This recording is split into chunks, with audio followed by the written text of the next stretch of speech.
A major challenge for our society is to reduce carbon dioxide emissions. To achieve this ambitious goal, we are in the process of replacing coal and gas-driven power plants with photovoltaics and wind turbines. This has at a first glance nothing to do with information technology. The problem is that electrical energy cannot be stored in an efficient way in large quantities. To solve this problem, we have to continuously balance the demand and generation of electrical energy provided in the power grid.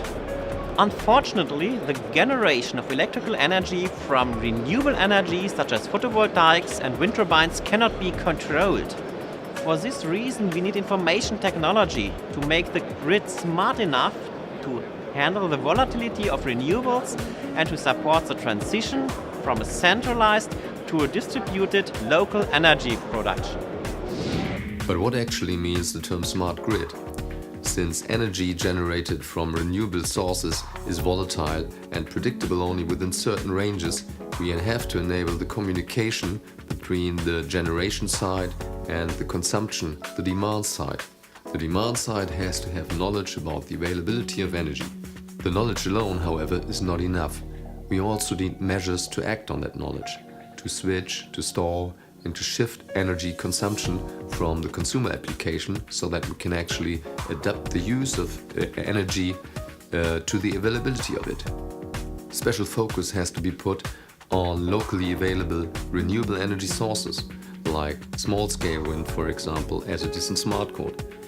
Because if we can use the energy at the place where it is generated, we actually release the global grid from load, or as it is from stochastic stress. So for all these challenges, microelectronics is considered to be the key enabling technology. In the future, the global energy provider will issue information on energy availability to consumers. There will be information on under-availability of energy, here shown as red expensive energy, or on over-availability of energy, here shown as cheap blue energy, for example in times when there is a lot of global wind. The SmartCoDe concept differentiates consumer equipment into different classes. If a user switches on a washing machine, for example, it can be scheduled to be ready within a certain time frame, say for example 4 hours. The SmartCoDe Energy Management Unit then uses global energy forecasts from the grid provider as well as local energy generation and consumption forecasts to either times when energy from the grid becomes cheap or times when a local renewable energy is available. A refrigerator, on the other hand, can be regarded as a kind of virtual storage. In time of cheap or local energy, it can cool down a bit more, here shown as a blue level indicator, and therefore postpone its operation in times when energy becomes expensive.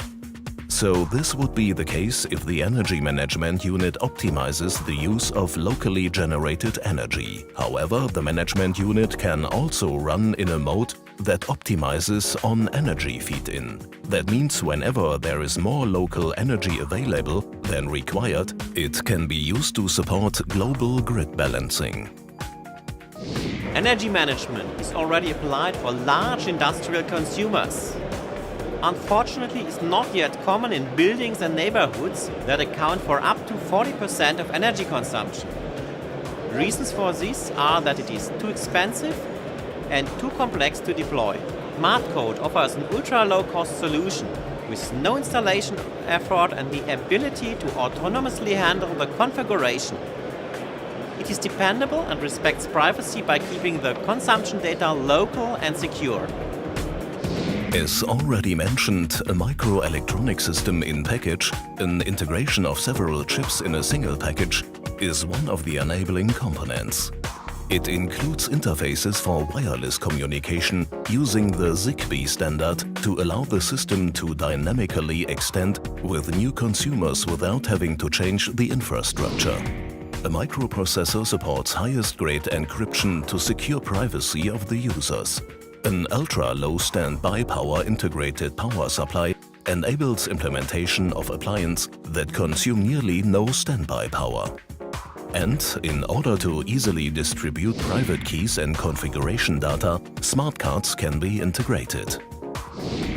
The results of SmartCoDe were presented at CeBIT 2011, where the demonstration booth was also visited by the Vice President of European Commission, Neelie Kroes.